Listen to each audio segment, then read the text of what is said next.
Well, today I decided to add one of those cute little bunny butts in a pot to our front porch decor. Stay tuned and see how quick and easy this project is.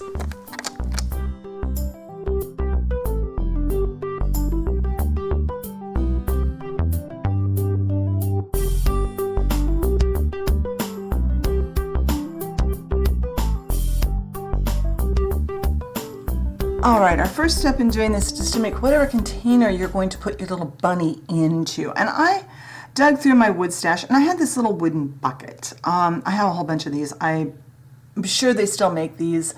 Any little wooden container about this size. This one happens to be an inch tall and about 3/4 of an inch in diameter. So it's a good size for this, but anything that's about that size. Now, one thing about these that always drives me nuts is they have a little tiny bump on the bottom there.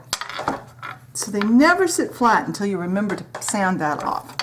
So I have a craft stick and some of this poster tack. I'm going to put this on here. I'm not going to paint the bottom of my bucket, but I want to paint the top rim. This way I've got a handle. And today I am using some Folk Art Matte in Calypso Sky. This is one of the paints that was sent to me by Plaid. I'm going to squirt it out on my tray. I like this one. It's a really thick paint. It's much thicker than some of the other paints that I've got. Actually, this brush is better. And this is one of the brushes they sent. And I mean, we've all painted things. Just paint your pot whatever color you want to go with your decor of your dollhouse. And these could go inside or outside. I'm going to put this one on the front porch with my other little bunny decor items.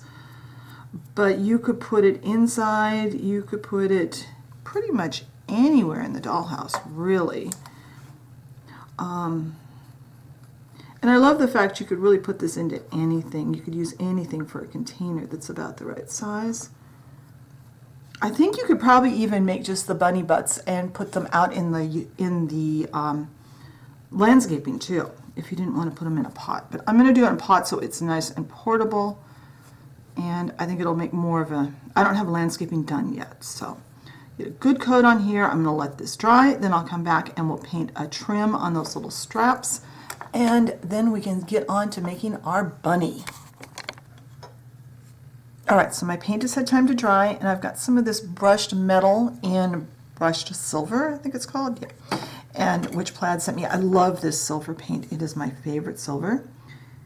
And I am going to go ahead and paint this. I'm going to do most of this off camera because it's going to be very hard to keep this on the line with the camera on. So I'm going to paint those two bands, and when those are done and dry, I'll probably need 2 coats. I'll come back and we can start making our bunny.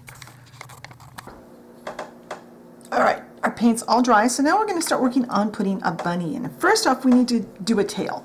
Now, we want a little tiny pom-pom this size, and I didn't have a white pom-pom. I have an entire gallon-size Ziploc storage bag that is full of pom-poms of all different sizes and colors. There wasn't a single white one in this little tiny size. So I've been playing around, and I did realize that yes, we can paint them. It won't be as fluffy, but that's okay. Just a little bit of craft paint and just roll that pom-pom around in the paint and set it off to the side to dry. I've done a couple of these this morning. The first one needed 2 coats. The second one only needed 1 coat. It looks like that one might get done. But this is what it looks like after it dries, and it's okay.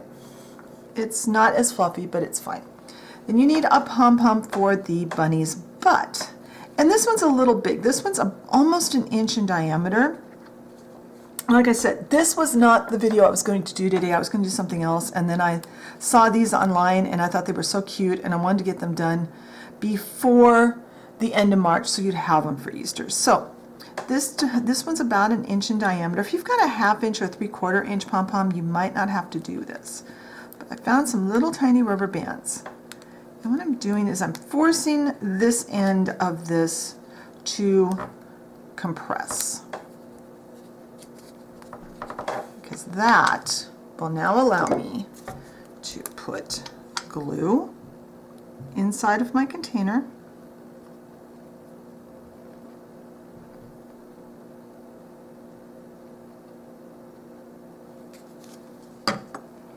And I'm going to put that down in there. And that allows me to push him down in a lot further than I could if I didn't have that on there. And I will need a toothpick to push it down all the way so the rubber band doesn't show.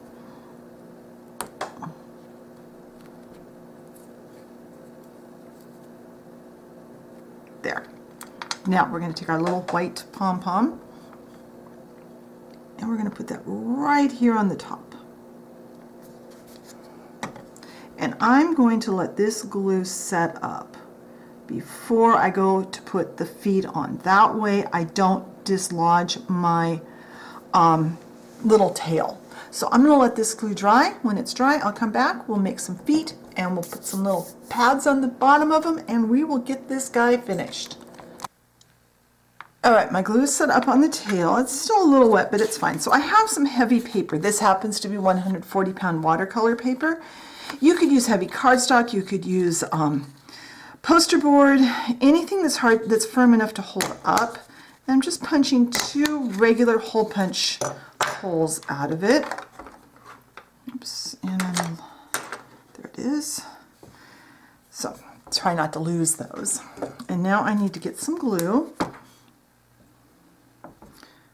And those are going to become our paws. What I'm going to do is I'm going to put some glue here, and you can put your paws however you want to.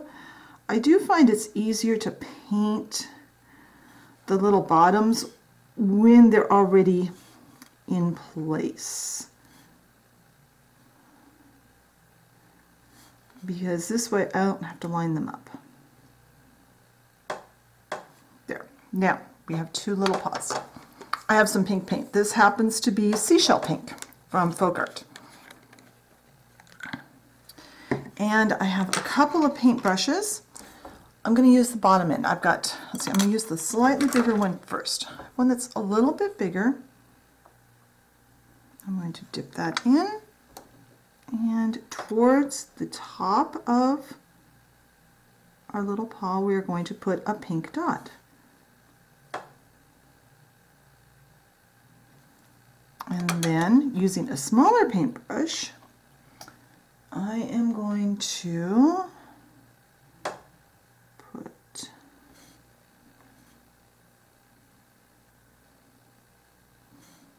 just 3 little dots. Hopefully they're staying separate. A slightly smaller paintbrush would probably have been better, but that's okay. So there we go. We have our little paws on our bunny. So let's move him over to the front porch on the dollhouse and see how it looks. Well, here's our little bunny butt in place on the front porch, and I think he turned out adorable. He coordinates with the rest of our Easter projects that we've done for the front porch. Be sure and check the blog post. I'll have some pictures showing all of them together a little bit better than I can here on the video. But I love how this is turning out. If you enjoyed the video, be sure and leave me a like, leave me a comment. What holidays are you looking forward to decorating your dollhouse for? Give me some ideas so I know what you want to see. Thank you for watching the video. If you enjoy my videos and you haven't subscribed, hit that subscription button and the notification bell so you know when I put up a new video, and I will talk to you next time. Bye.